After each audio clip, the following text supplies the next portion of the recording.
All right. Well, I think everyone's settled in. I just want to again thank everyone for coming here tonight and learning all about how to maximize your financial aid and how to fill out the FAFSA. My name is Piper Light. I am the outreach manager here at Higher Education Services Corporation.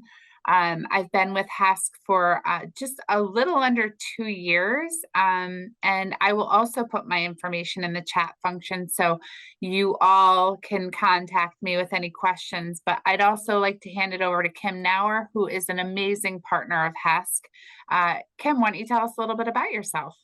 Okay, great. Welcome everyone. I'm always glad to be here to help out parents and students with the FAFSA. It has gotten simpler over the last few years, so I'm here to sort of give you a big overview of how it works and what you need to know about the whole financial aid process. But first, I'm going to tell you a little bit about myself. I work at the New School, which is based in New York City.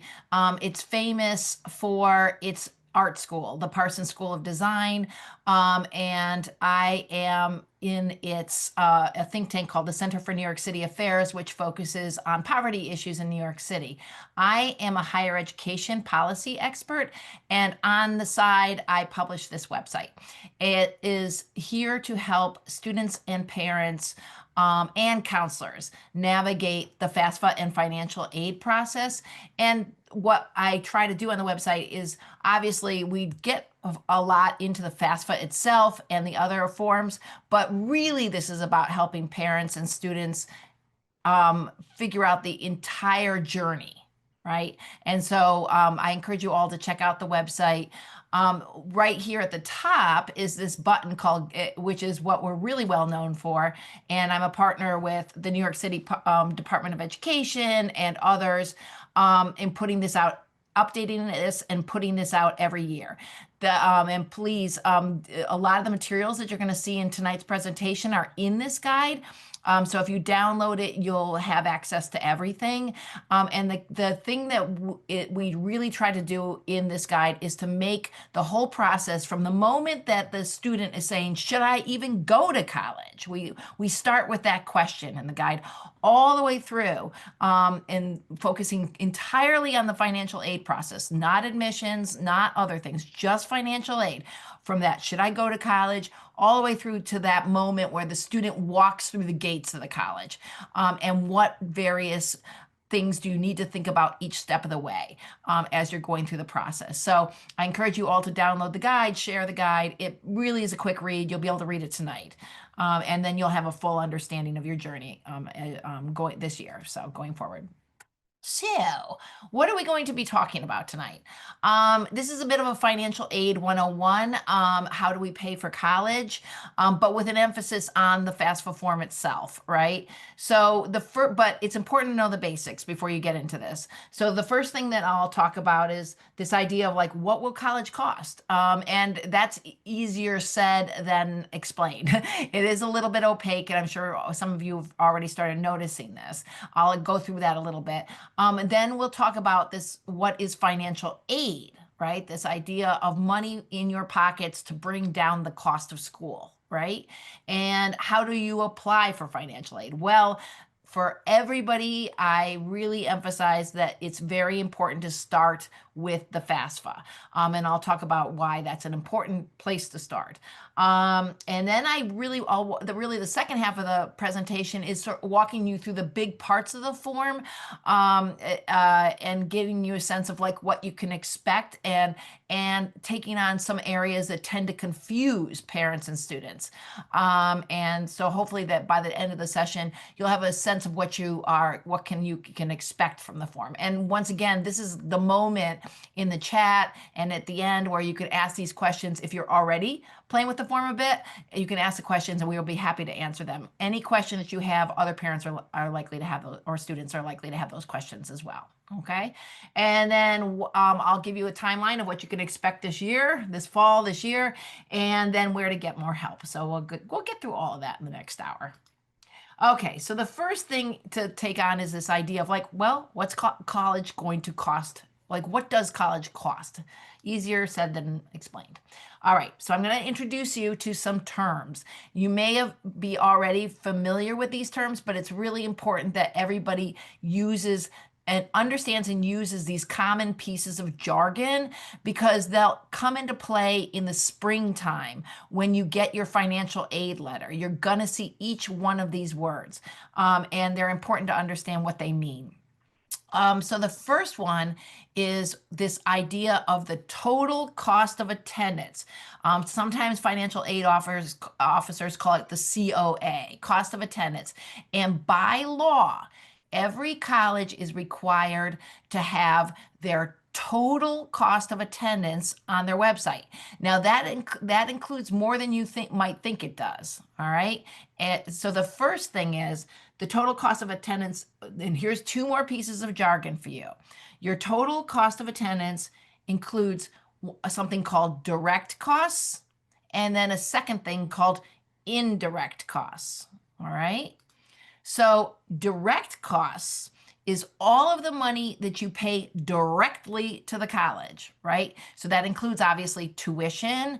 If your student is going away and is living on campus, that'll include room and board.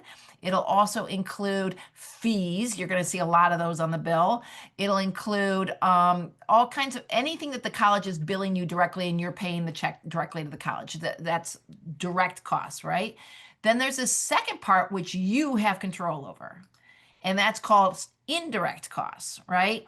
And it's everything else that your student has to spend while they're in college in order to stay in college, right? Or it's part of their whole college experience. And that includes the things that we would immediately think about, which is like your computer, your books, your materials.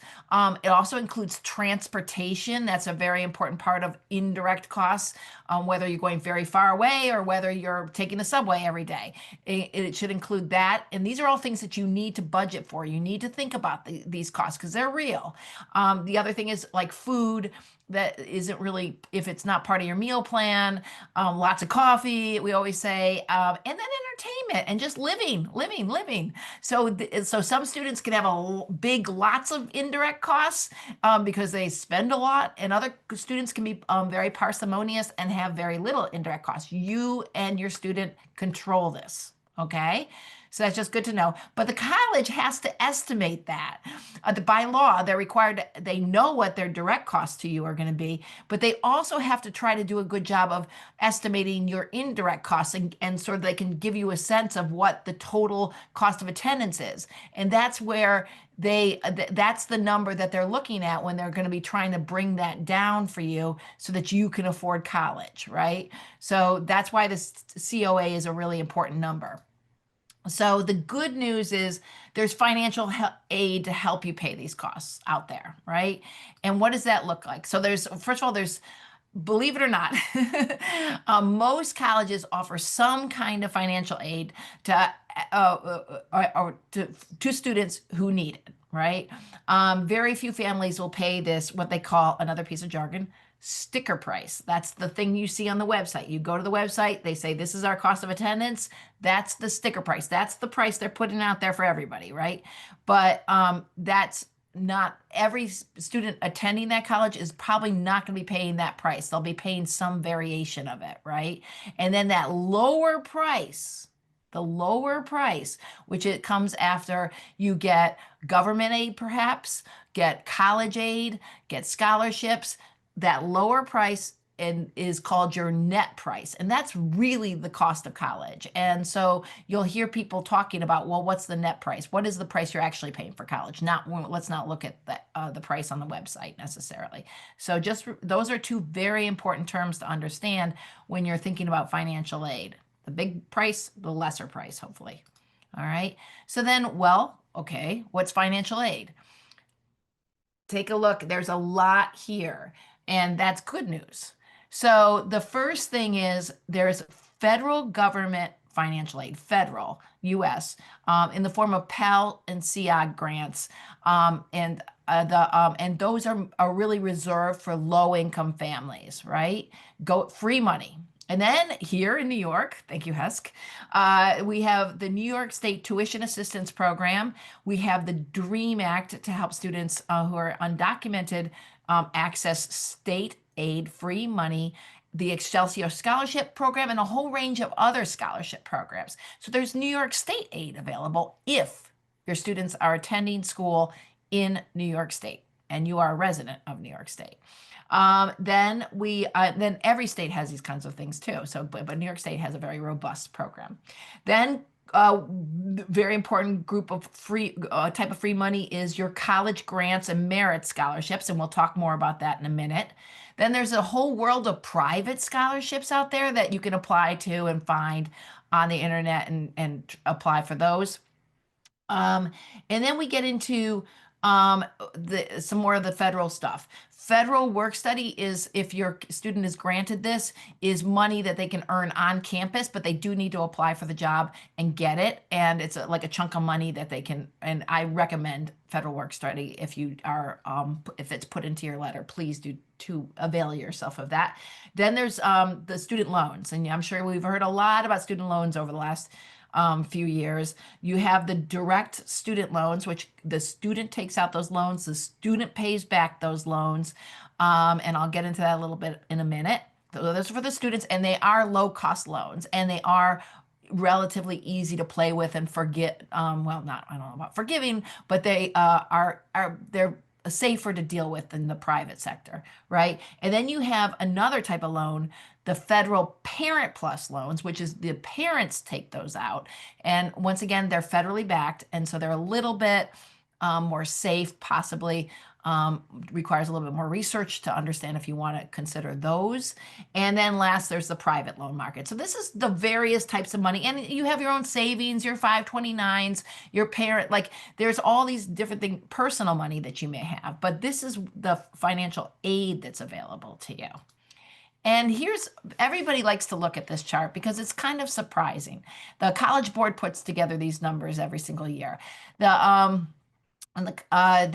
So people are under, a lot of students are feel like that college is, a lot of students and parents feel like the college is really a matter of taking out a lot of loans, possibly going into debt, and this worries a lot of families. Is college going to be worth it? I certainly don't want to have college and then leave with a lot of debt that I can't deal with, going forward. But just for, we're talking about only undergraduate here, but this is a really important thing to understand. When you look at debt, and we're looking at federal loans here, as far as the pie goes, the federal loans, the student loans, are only 25% of the various types of money that go into what students are using to pay for college, right? Another important federal program is the Pell Grants for low-income families. That's very important. There's your state aid. You have about another chunk is private scholarships. There's your one teeny work study, veterans aid, tax credits. These are all available. But the big player here is colleges. And so this is when we talked about that sticker price and that net price, the reason why is such a big deal is it's the colleges themselves that are often bringing down the cost for you by giving you either by giving you a need-based scholarship perhaps, or a merit scholarship, or institutional aid. Like, so colleges themselves are using the FAFSA and perhaps using another application called the CSS profile. Using this information, they know what you're capable of paying. And then they can make a decision if they want to try to bring the cost of their college after they accept your student, bring the cost of the college down to something that you might be able to afford. This is the financial aid. This is a big role of the financial aid office, is to try to bring the cost of college into something that you might be like, I might send my student there. It actually is something I can afford. So people say, well, what's available for government aid? And so with government aid, and once again, a lot of this is need-based aid, a financial need, right? So if you have a low-income family, the maximum Pell at this moment is $7,400. Then you have CI grants that can go all over the place, but here in New York, they tend to be lower, a couple $100. And it's up to the college, but that's a federal program. Then your maximum tap at the moment is about $5,500. And once again, you have to be low income to get that much. And if you're not, you'll be less or none. So these are need-based grants, right? And then there's all kinds of other state grants, which I'll show you at the end. And then you have your federal loan programs that the student takes out those loans, and they are allowed to right now to take out up to as a freshman, and then it goes up a little bit more each year in what they're allowed to take out. As a freshman, they are allowed to take out up to $5,500 a year in student loans, and up to 3,500 of that might be subsidized loans. And once again, you're going to see these terms in your financial aid offers in the spring. Unsub loans, sub loans, right, is how they tend to put it. But the big thing is, if you are offered subsidized loans, which once again, you tend to need to be more low income to get that, you should use those your students should use those first, because you don't need to start paying them back till the end of college. They're cheaper. They're definitely a better bargain.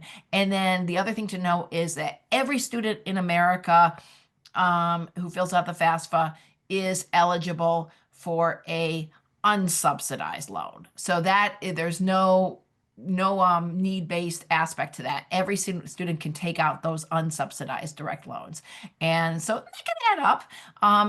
You get over to could end up each year a little bit off of your bill. It makes it a little bit more doable. So, and they tend to be very easy to manipulate once you are paying them back. So not overly burdensome. And counselors tend to say, if you need to take out debt, we recommend that you stick with the government programs. Once you're going into the private market, you really can get yourself into more hot water. But this amount could be something that you could easily manage. Okay, so then, and I do entire webinars on this idea of college aid, because there's so much to it. And if you sign up for my newsletter, you'll get notified. Sorry. So the first thing to understand about college aid, sorry, I do need to take a sip of a tea. So the first thing to understand about college aid is that, once again, the financial aid officers are using it to bring down the costs for both families that need it financially, like real need-based aid, right? But then the second reason that they're using their money, their own money, to bring down the costs is to recruit kids, recruit students, to make their college more marketable, to fill their seats, to discount their seats, just like that an airline does that. So and what I always say is, the super popular colleges are highly likely not going to be offering real financial aid, because they have more students than they know what to do with. They definitely offer great need-based aid. And so you should certainly, if your student is going to get into one of these high-flying colleges, look up like what is their promise, their financial promise. If that's really another whole thing to understand, but they're not going to be discounting their seats, because they don't need to. Everybody wants to be in their seats, okay? But there's a huge realm of colleges that do the discounting, and that includes our colleges. The SUNYs and the CUNYs, or no, the CUNYs don't, but the SUNYs actually offer you institutional grants to make in this effort to have you say yes to their college. So it's a really important part of the marketing strategy of colleges, is to offer you something, offer you a prize. and make you feel good about it and also make the college more affordable to you. So this is the whole reason for financial aid. And also it's good for you because you're like, okay, that college looked expensive initially, but they're bringing the cost down for me and maybe it's more in my price range now. So that's kind of how it works. And the private colleges may offer big discounts up to 50 or 60% off if they're really aggressive about recruiting. So just know that those big, including my own, the new school, we have a cost of attendance of $95,000 per year, but on average, only students and families only are paying like 40,000 per year. That's still a lot, but it's not 95,000, right? So that's us. That's typical of a mid-size. These privates are always wheeling and dealing. They need to, right? And then you have your out-of-state publics, which are the super most popular thing going right now. They are gonna cost less to begin with than the privates, and then they probably aren't going to offer the same deep discounts. They are very, first of all, they don't need to because they're so popular, but they also just don't have the money to play with. They're publics, right? And then the last thing to understand is your in-states, which is your SUNYs and your CUNYs. You really can trust the price you're being offered there when you look at the cost of attendance, because that's a relatively inexpensive option. And they will still bring, if many of the colleges, like Buffalo, my kid got offered money at Buffalo, Stony Brook's, once again, they are still happy to give an award to make this family feel good about possibly enrolling. So even your in-states, your CUNYs and your SUNYs, there's the possibility of college scholarships. So that's why it's important to fill out the FAFSA. The colleges need to know your finances. Otherwise, they don't know what they don't know what they're playing with. They don't know what you need, right? So that's why the FAFSA is so important. All right. And then also CSS profile if they require it.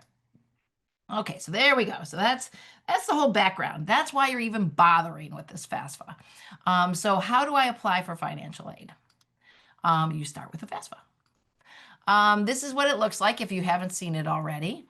It's FAFSA is short for the Free Application for Federal Student Aid. It's been around for a long time, and it is your application for, it's a straight up application for federal grants, student loans, and Parent Plus loans. So if you want any of those things, you must fill out the FAFSA, right? You just gotta. And then it's also your gateway to state and college aid. So TAP, the New York State Tuition Assistance Program, which is something you'll also want to fill out that form, is not going to even give you a link to start filling out the form until your FAFSA is complete. So they require the FAFSA. And then colleges, once again, if you got to look on their website, but many of them require it if you want aid from them. And I'm assuming every single person on this call wants aid from their colleges. So just, it's something that if you're not convinced yet, be convinced.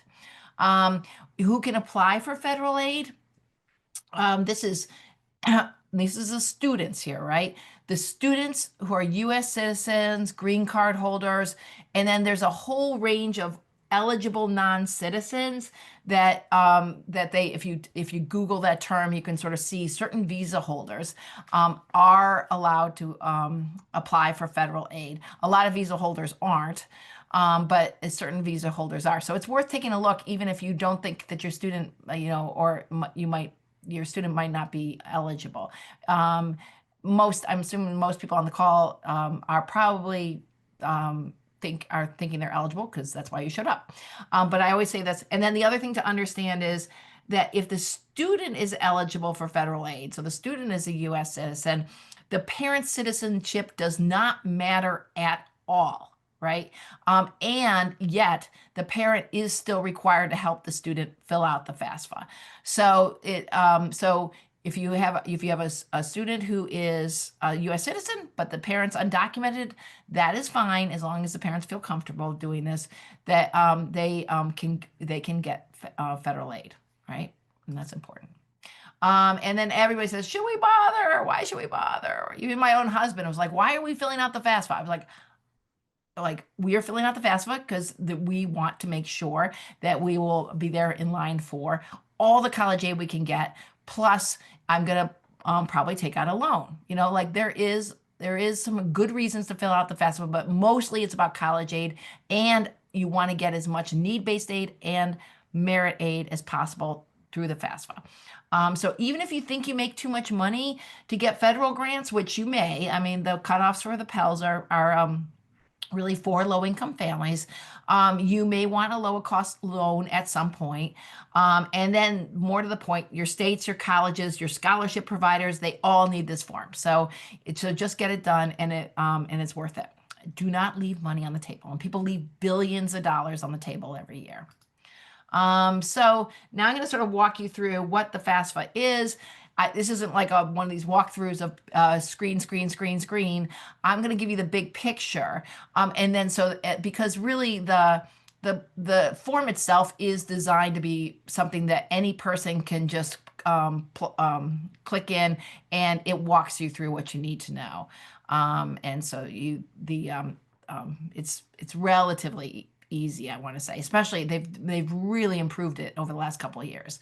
And I have this nice little flyer that just makes it look super easy. And this is the construct I'm going to use when I'm explaining what you need to do when you're filling out like the whole process.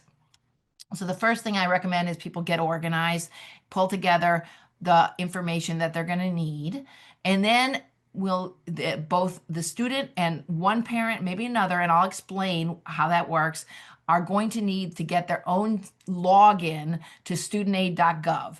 It's called or people just still informally call it an FSA ID. And it's every person who's participating in this FAFSA, student certainly, parent one certainly, and then possibly parent two. Each of them gets their own login and does their own part of the FAFSA. And I'll explain that a little bit more. But the main thing is, at the moment, you all need your own FSA IDs. Then you start your FAFSA, and I'm looking at this from the student's perspective, right? Then you invite your parents, then you sign and submit, and then there's these next steps. So I'll go through each of these things. Okay, first of all, getting organized. And once again, this is in the guide, this little page here, and it's handy. You'll need information. This is like, people are like, oh, doy. It's like, you'd be surprised how actually people can really mess up these pieces of information. So your full legal name, your social security number, A number, individual tax ID numbers, your date of birth, a permanent email address, no junk emails, no school emails, a cell phone number, not required, but it makes your life a lot easier, and a mailing address. And you can, if you're worried about using your real address, you can always use a PO box. But the big thing I always recommend is to get this just right. Is that pull out your family's taxes, and you're going to want them anyways for the form, and make sure you're typing these names and the birth dates and whatnot exactly as they are on the taxes. Then you're going to know you're going to get this nice match, and everything will be easy. And then just so you know, and I'll explain this, a lot of this is just going to be slurped up automatically in the FAFSA, but you're going to be using your 2024 tax forms, tax returns, and it's good to have them just near you and understand them. And then the FAFSA, if you make more than $60,000 per year, your family, adjusted gross income, the FAFSA will ask you about your assets. And we could talk a little bit about that. A lot of parents have questions about their 529s and other things, real estate. Those things do come into play. So first is the FSA ID. All right. So this is different. Like if you had a kid, an older kid, and you used to fill out the FAFSA, or you personally probably may have filled out the FAFSA yourself, 5 years ago, or earlier. The FAFSA used to be just this one single form. One person could fill out the whole thing. It didn't matter who it was. Now, the thing that's changed about the FAFSA is that it automatically, and requires you to do this, automatically uploads your federal tax information. That makes the form much shorter and much easier to do. It also makes the form much more trustworthy for colleges because they know that it's your federal tax data is in there. It's not you transcribing numbers or putting in what you want to put in. So that's all the positives about it. It's safe. It really is just federal government to federal government. But the reason, because of all that, this is very sensitive information.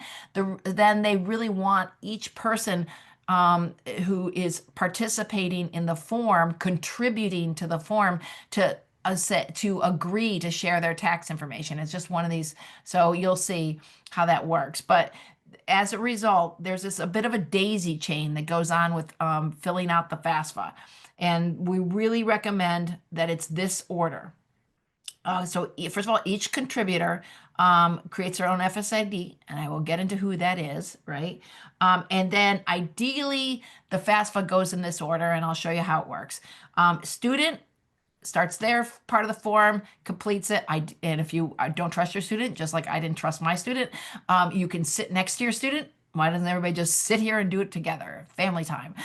Student fills out her part of the form, invites parent one, and then that parent one fills out his or her part of the form, and then if needed, they'll invite parent two. That's how this daisy chain works now. And you really could all just be in the same room and get it done together, and it could go very quickly. So that's the most efficient way to do it. But you can one person can do it and wait for the next people to do it whenever they feel like it. And the question I get a lot is, well, who fills out the FAFSA form? Particularly a big one is divorced parents, or parents who are separated, or parents who have never been married, so there's all these different kinds of family configurations out there, and it is confusing. I, in my guide, have this kind of little yes no path here. And the big thing with divorced parents is if they are separated or divorced, only one parent needs to work with the kid and contribute to the form. The other parent can go away. And it's the parent who provides the most support to the student. So it might not, usually this is the custodial parent, right? The person who's putting a roof over the kid's head and feeding them and paying their baseball fees and all that kind of, it's often that. It is, but it might not be. So that's the one thing. Divorced parents and separated parents, one parent, but you got to figure out which parent it is. There's a wizard for that. So this is, if you Google FAFSA Parent Wizard, it'll bring up this thing, which is so handy. It's going to walk you through a few questions, and then you're going to know exactly who in your family needs to get an FSA ID and who in your family needs to help the student with the FAFSA. So this is a miraculous piece of technology. And so I would recommend that you use this versus any kind of flow chart, because then you know you're getting it right. And this includes, because step parents can come into play in this too. Okay, so you're like, okay, we all have our FSA IDs and we're all set. Yay, let's start the FAFSA. Ideally, as I mentioned, the student starts. It's not required, right? But it's just a little bit easier of an invite process. The parent can start and invite the student, but they don't get the same kind of cool invite code stuff that they've invented this year. So you might as well have the students start if you can, but you are allowed to start if you want to. All right, now just the FAFSA is going to guide you. You get on, you log in, that may be with the student. The student logs in. They're going to see 6 sections. Personal circumstances, which really are a lot of like oddball questions. It's going to, but they are there to determine a couple things. One, if the student is dependent on their parents or independent from their parents. And I'll show you a slide of like a lot of weird little legal stuff. And so Once again, with each of these pages, just read them carefully, answer them correctly, and you're great. Um, then there's going to be a section, demographics, which is simply capturing demographics for research purposes, has no effect on your FAFSA whatsoever, or on your money whatsoever. Then there is a financial section, and it does ask about assets, and we'll get into that. But ideally, if your upload worked, you won't have to worry about your tax forms at all. Then it says, what colleges do you want me to send this to? And then it gets to the contributor invite and then a signature. And this is what the students see, right? So and then you're going to see this as well. Our parents will see this as well. But so this is partly your experiences too. And by the way, this is my son Zach Berbiglia, because the screenshots weren't ready because of that pesky government shutdown. So you'll get to see Zach's name. So the first thing they're going to ask you at the beginning is to provide consent to share. Each person who's contributing has to do this. Provide consent to share tax data. You must say yes, or you cannot get aid. So it's just yes. Otherwise, you're not getting aid at all. All right. So that's important. And then once you've said yes, you get this wonderful little dialogue screen that says, we're securely importing your information. So it's woo. And just so know, it's just going from government form to government form. It's safe. It's private. The only people who see the data is colleges. That's it. It's safe. And then one question that parents are often, and kids often see this and they're like, what are they talking about? The only reason they're asking your state of residence is so that they can notify you that your state has grants that you may want to apply for. So that's the reason they're asking that question. And they need to know when, so that they can see if you're a resident by the virtue of like where it is, like if you have enough of a residency to be eligible for those grants. So that's the only reason they're asking that question, but definitely answer it accurately. And if it's the student's been there all his life, just put the student's date of birth. And then I'm just going to show you this screen. These are several different pages, and this is in your personal circumstances section. And once again, the reason they're asking these questions is they need to determine if the student is dependent on the parents or independent. And there's a whole number of reasons that a student might be independent, which includes all these things like being an orphan, a ward of the courts, foster care, perhaps being homeless, and not being able to talk to the parents. So with these questions, the student should take it slow, but and take a look at each one of them. But for the most part, your typical high school student will be none of these apply, that kind of thing. But it is important that if it does apply, that you answer correctly, and then that student will be allowed to file the FAFSA without the parents' help, right? And go straight in, which makes it more efficient for the student. They'll need to work with the colleges after the fact, but that's why they're asking. Are you dependent on your parents, or are you independent from your parents? Those were your questions, right? So there you go. We talked about personal circumstances, demographics, research, financials. The kids get all the asset questions. Just make sure that the one asset question the parents wonder about with the kids' assets, they have their own little checking accounts and stuff like that. Do your best. But there's certain types of 529s. And I'm going to get this wrong, so I don't even want to say which ones, that are student assets. And then there are other 529 college accounts that are parent assets. So when you get to that asset question with your student, look at the tooltip and figure out which one. Usually your typical 529 is a parent asset, but there's certain types that are student assets, and you got to get that right. Colleges, this is where they list all their colleges, and it's pretty straightforward. And then, so this is your colleges and career schools. A little trick is to just look up the college code as opposed to trying to do their dialogue box for each college on Google, and that'll make it a lot faster, especially if your kid has 20 colleges, which many of them do now, 20 plus. Okay. And then you're already here. Not it's going to go this fast. No, it might actually. Then you're at this moment, the student is at this moment where they are at the contributor invite, which is like, okay, time to get my parent one involved. And they should know, you guys should have done your like FAFSA parent wizard ahead of time to know who parent one is going to be. Um, but if you didn't do it, right here is who counts as a parent on the FAFSA form.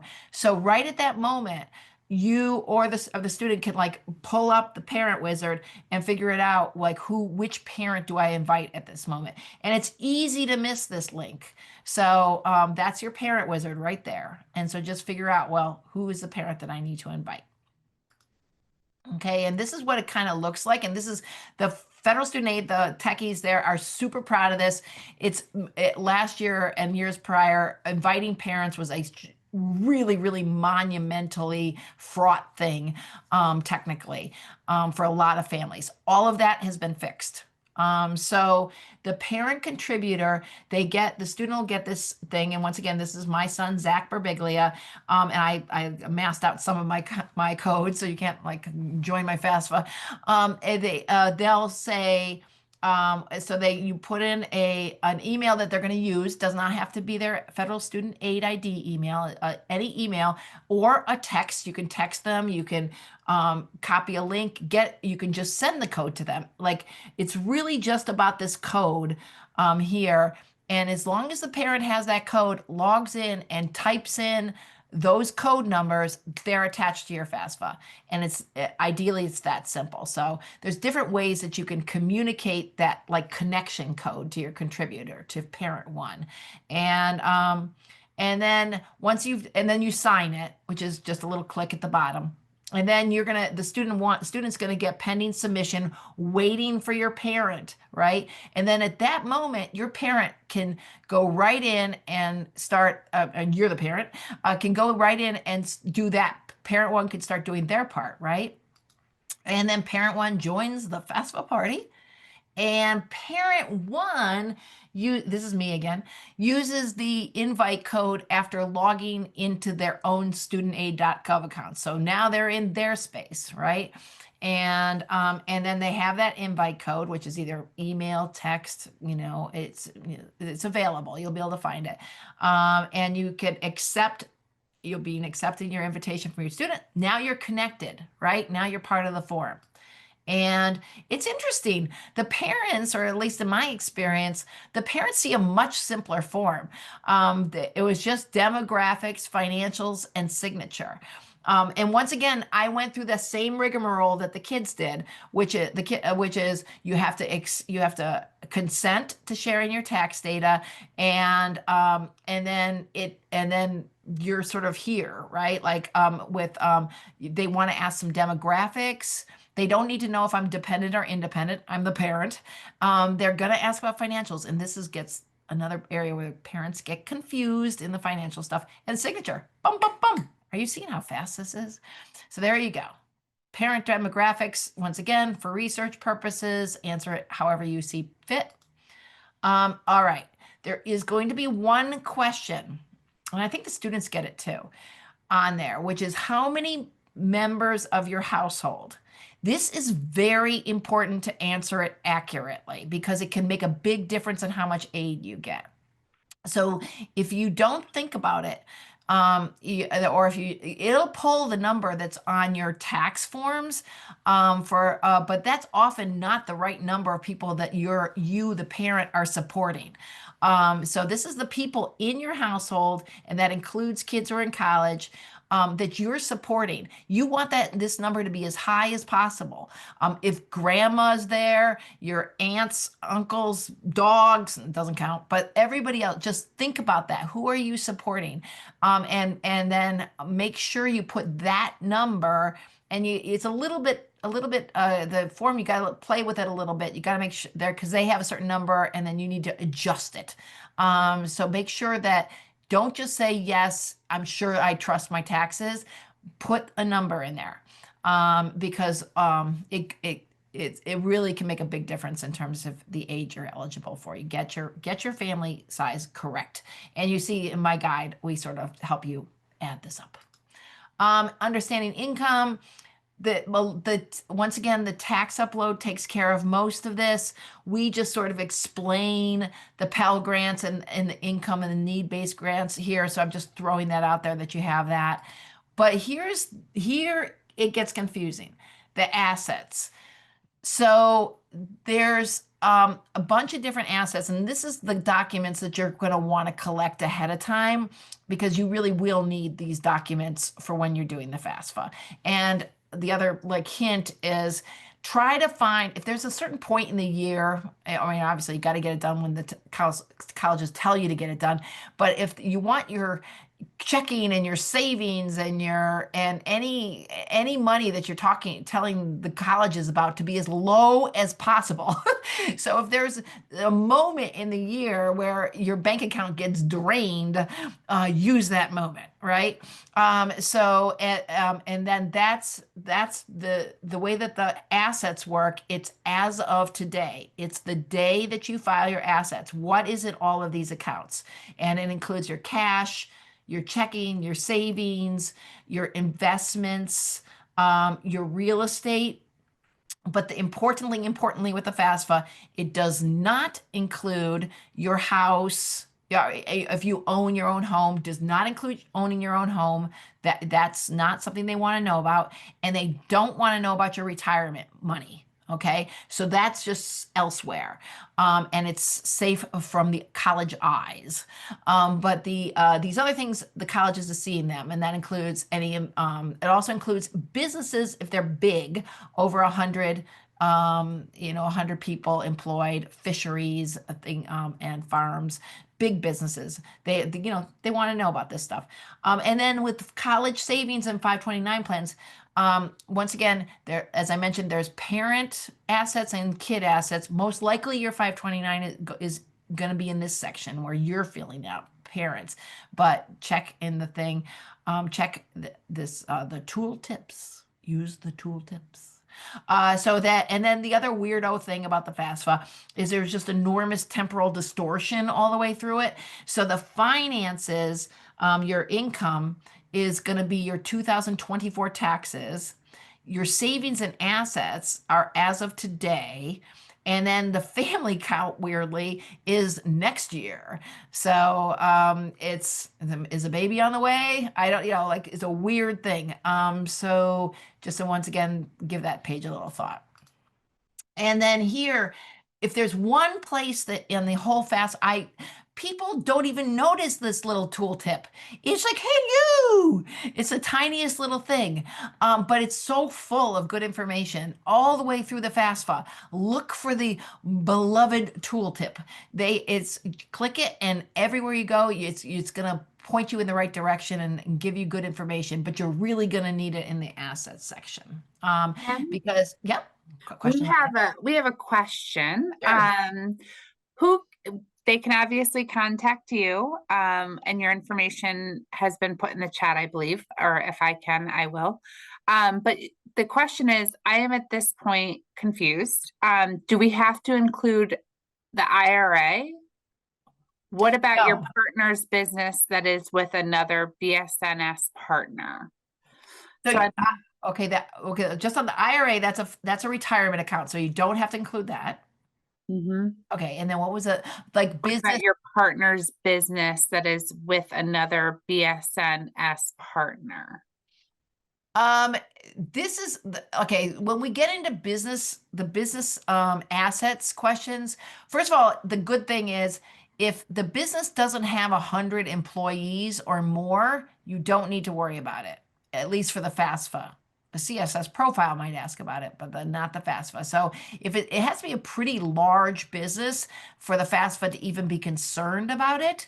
And then this is where you'll want to look that up, like is the because that's an advanced question, like which businesses if like and the relationship to the FAFSA, you'll need to do some research on that. But what the very best people to ask this question is your financial aid office. They really understand the law on this. And so you can say, I'm trying to fill out the FAFSA. I want to get this right for you guys. This one question about my partner's business, does it need to be included in the FAFSA or not? And you see they have a giant roll up here of each of these items. It's not like they're asking you question by question by question by question. It's three questions, but they're expecting you to sort of put all this together in a spreadsheet and have it available. You're not going to ever have to show this to the government, but colleges perhaps might take a look at it, but unlikely. So it's one of these. There is a bit of the honor system going on here, but it is a federal document. I always say so, and you are saying that you're doing it to the best of your abilities. So please try to do your research and figure out, well, if it's my partner's business and his business is connected to another business, like what is the net worth of that business? Do your best to figure out if you even need to report it at all. And if it's under 100, you don't probably. And then how does that work? And is it your partner that might need to be putting it on his part of the FAFSA? That's where this little chunking of the FAFSA gets a little weird. But when the business stuff gets advanced, and the best person to talk to or to send a quick question to is your financial aid officer of the school that you say you most hope to go to. Create that relationship. So it does get, this page is the one that really is most confusing to parents, but use the tooltips the best, and use the federal student aid. There's more information. Aiden, that little owl, might be able to help you out on that possibly. I don't know. I think he might. Okay, so then at the end of parent one is going to go and still get that parent. So if parent one is the only one that needs to fill out the FAFSA, and that, by the way, it would be common because if there's married filing jointly, so the whole family's taxes get slurped up, then only one parent needs to fill out the FAFSA because it's capturing the entire family in the married filing jointly. But if it's separate taxes, it's likely that two different people are going to need to participate. So it will prompt you, oh, I think we need to invite parent number 2 now.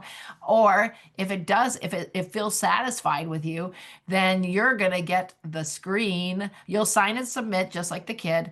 And you're going to get, woo, congratulations. You get to see that, not your poor kid. And so it's one of the great moments when you're doing FAFSA nights. It's like that congratulations is your form is complete. And that means that all of the information that you just input has been sort of uploaded to the form. It's going to get processed and into these pieces of data essentially, and then those pieces of data, your income information essentially and your family information are going to be sent to each of the colleges that your student listed, and then they'll get it within 3 to 5 business days, if not much faster. And you can always check with the colleges and say, I just want to make sure you got our FAFSA information. That's especially true if your kid is doing more than 20 colleges, because there's only room for 20 colleges on the FAFSA, and now kids are doing 30 colleges, not recommended. So if you need to do that, then you can make sure that 10 colleges have already gotten the information. You can take them off your FAFSA and put 10 more on. That's how you do it if your kid has more than 20 colleges, but they really shouldn't, in my opinion. So then you get this congratulations, very exciting. And then you'll get a FAFSA submission summary. The student will. The parent doesn't get any of this information, unfortunately. So that it's all going to the student's account. But I monitored my student's account. Like I was just on top of my student's account. So I was managing all this as the parent. And I'm sure that many of you will be doing the same. And then they'll get the FAFSA submission summary, and then it'll tell them immediately how much Pell Grant or what there's this number, I'm not going to get into it, called the Student Aid Index, the SAI. They'll tell you what that number is, and you can look on my website. I have a really good article explaining what the SAI is on there.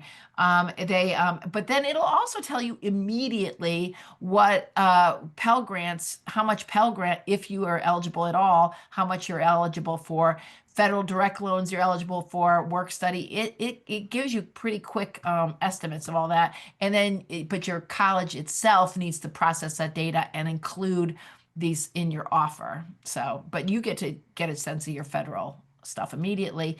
The big thing is that I'm going to say is that college deadlines matter more than ever. They've always mattered, and but this year there's less money the colleges are giving out, so they have less latitude. There's not like pile one and pile two of financial aid. It's pile one, and you want to be in it. And so they call this the priority deadline, and each of your colleges is going to have that listed on their website. When do I need to get my FAFSA done? When do I need to get my CSS profile done?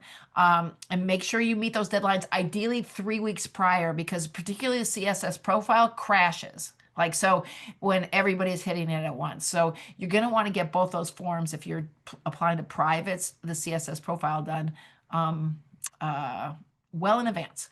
And then there's the ability to appeal for more aid.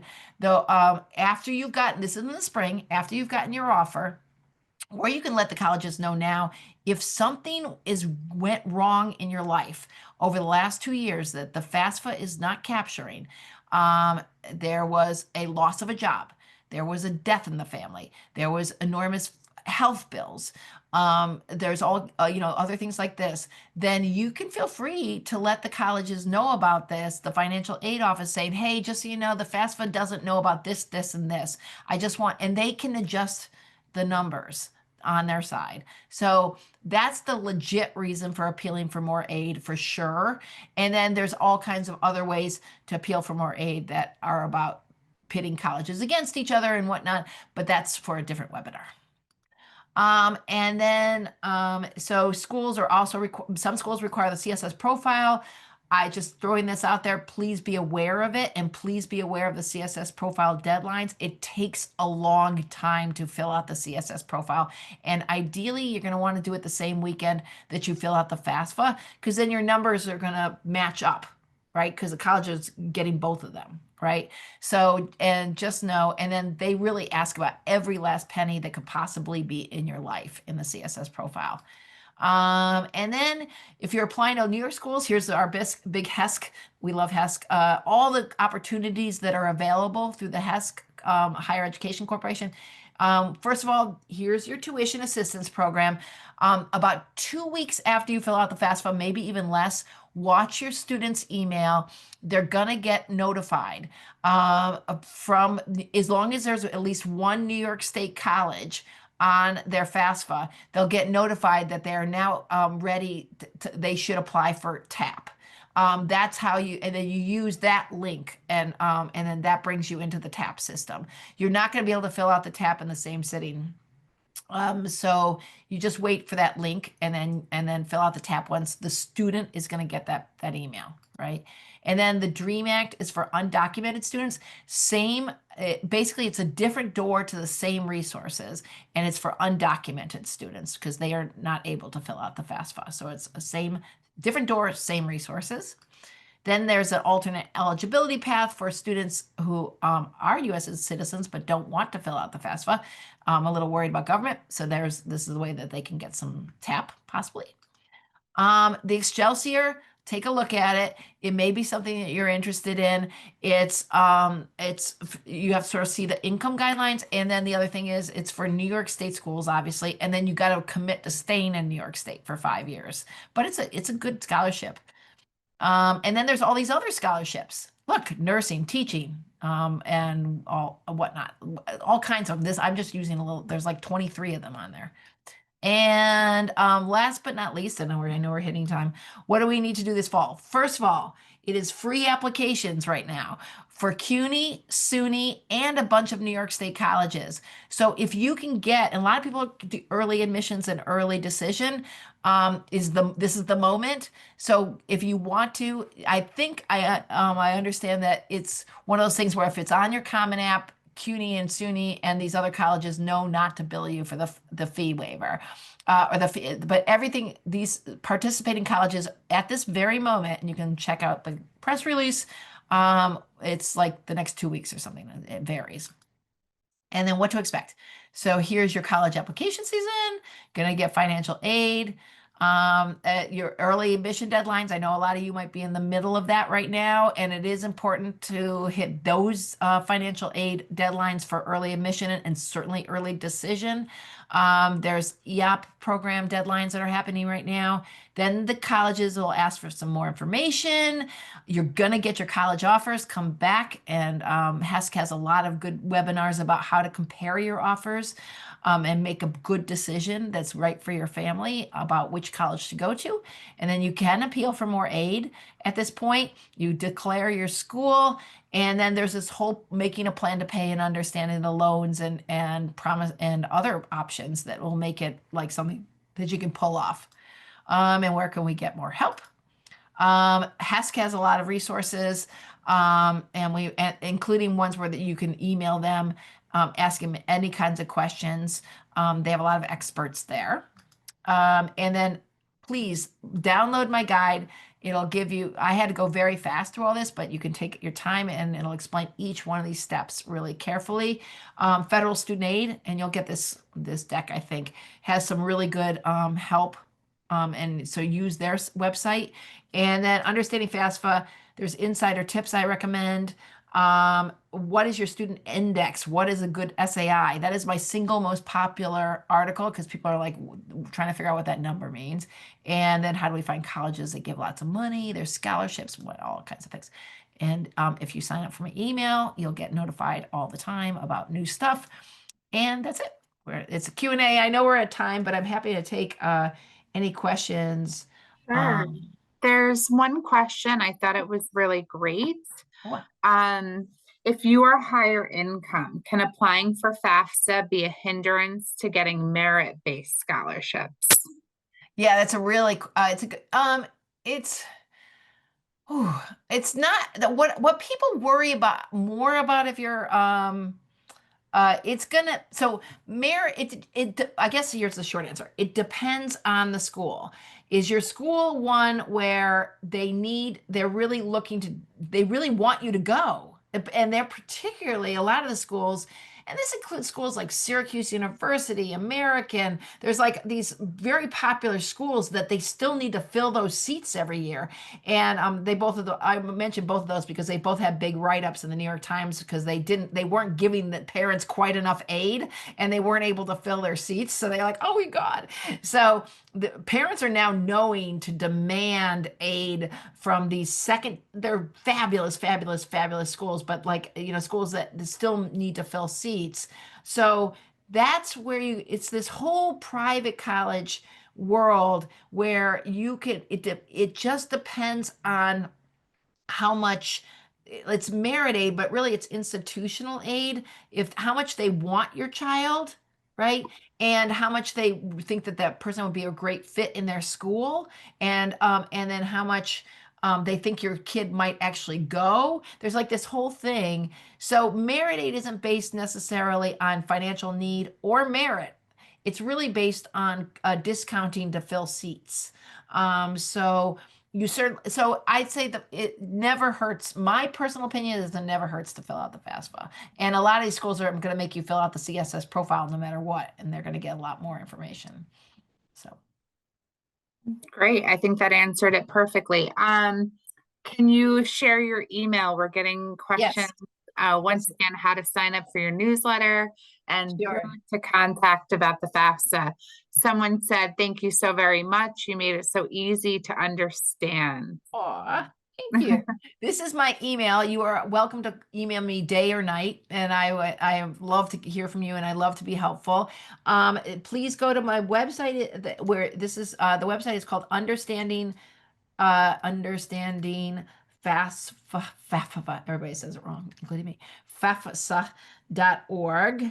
And then right there at the top of the website, there's a get the guide, and that'll bring you to a page that has the class of 2026 guide. And then if there's people in your life that need a different language, we're getting those translated. The Department of Education does that for us, and we should have the translations available within the next couple of weeks. So that's always really nice for parents that might not have English as their first language. So please, yes, please download the guide, read it tonight, and I'm happy to help with all this stuff. So Thank you. I think I hit all the questions. okay. I don't see any additional. I'll give it a couple of seconds more. If anybody has any questions, now's the time to ask. We have our professional FAFSA lady here, so please, my Oh, question was well, what answered. was your question? Let's see, Chanel. Let's Um, see. there's a, let's see. If you're, no, that was answered. Oh, if as of next year you're married, do I now need to add them and their income? Ooh, that's a good one. Okay, so wait, so next year, so the so the as far that's a really good parent wizard question. So it's next if you're not married, it's really as far as who contributes to the FAFSA, it's really about who you are today, right? Not next year. But next year it'll change. And just so you know, every year you have to fill out the FAFSA to renew your aid, and the colleges are going to require you to. So it could end up changing the aid profile of your student. So if your student is getting, if you're making relatively modest amount of money and you get married, and then that person's now part of your taxes, it could easily reduce the amount of aid that if your student is getting needs-based aid, it could reduce next year because you'll have more income in your family. So marriage is going to affect you down the line, but it doesn't affect you right now. It's whatever, it's of the moment, marriage of the moment. Great. And then Congratulations on getting married. I hope you uh, don't. one additional question, can we apply to a school and complete the FAFSA at a later time? Yes, you can. Absolutely. But I would recommend, obviously, applications are your numero uno, thing. And that's what you're focused on now, all of you. But then each of the schools is going to have, please go to their websites and look up what their deadlines are for this, particularly if they're CSS profile schools, because those deadlines are hard and fast. And they really, they don't take, if you don't meet their deadline, you get no institutional aid. You'll always be able to get government aid. It's a very soft deadline for Pell Grants and the direct loans and whatnot, but it's the college's money. You want to make sure you meet their priority deadline for getting your financial information to them. Whatever their deadline is, you're in that pile. Okay. And please try to do it a week or two or three earlier just to be safe. So it's whatever your colleges tell you the deadline is. But yeah, right now, just try to get those applications in and just have a spreadsheet with what your priority deadlines are for each of your colleges and whether they need the CSS. So I think we have time for one more question. The question is, hold on, it just skipped. Yes, because we've got lots of them coming in now. Woo! Yeah. Uh, I completed my FAFSA because I thought it needed to be submitted as soon as possible. yeah. I'd like to add more colleges to my application. Will that affect the process? Can I go back and add them now? No problem at all. That's easy. So as long as you didn't hit that 20 colleges threshold, all you have to do is go back into your, log on to studentaid.gov, and then you'll see a little tab that says change or edit my FAFSA or something like that, right? It's going to pull up your FAFSA and then you'll be able to add more schools. And that's not a problem. And then as soon as you do, the schools will get your data, whatever it is, 2 to 3 business days later. So that's not a problem at all. And plenty of students do that. Do schools state where they are, oh, yes, about the CSS, whether they need it or not? They do state that online. Look up for all of you guys, look up, do a search, like I'm the new school, right? The new school financial aid office, right? Or something like that. And then it'll bring you to the main page. And then there should be the way to navigate to like what they need. It also is part of the admissions process. So when you are, there's a usually separate pages, which is for all the students that are applying. They have, here's what you need to do. And they'll usually have a set of instructions that includes your financial aid deadlines. And then the last thing, but it's not necessarily 100% trustworthy, is the Common App usually has some of those deadlines in there too. So if you look at that carefully, but I would always use the school's deadline page. But always try to just Google like, you could even the new school financial aid deadlines, who knows where it'll take you, but be careful. Don't use any of that Gemini weirdness or the AI stuff. Go straight to the school's pages, because some of the AI stuff is old. So you want to go right to the pages to learn the correct deadlines. Okay. Oh, I'm sorry. I just lost my job and I have a child in college, another one going to college next year. What do I need to put on the application? So what you need to do is do your application with just the numbers that you have, right? The current numbers. And then you need to reach out to the schools and tell them. And you could do that before you've even been admitted if you want to. And just say, there's just something you need to know about my financials. The FAFSA is 2 years old. This happened now. And they can adjust it if you think that the student's likely to get admitted and you just want that financial aid letter with it immediately, they can adjust it before the fact. You don't have to wait to get admitted if you don't want to.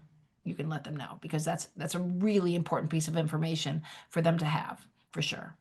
So, and there you go. And you can always email me with other questions.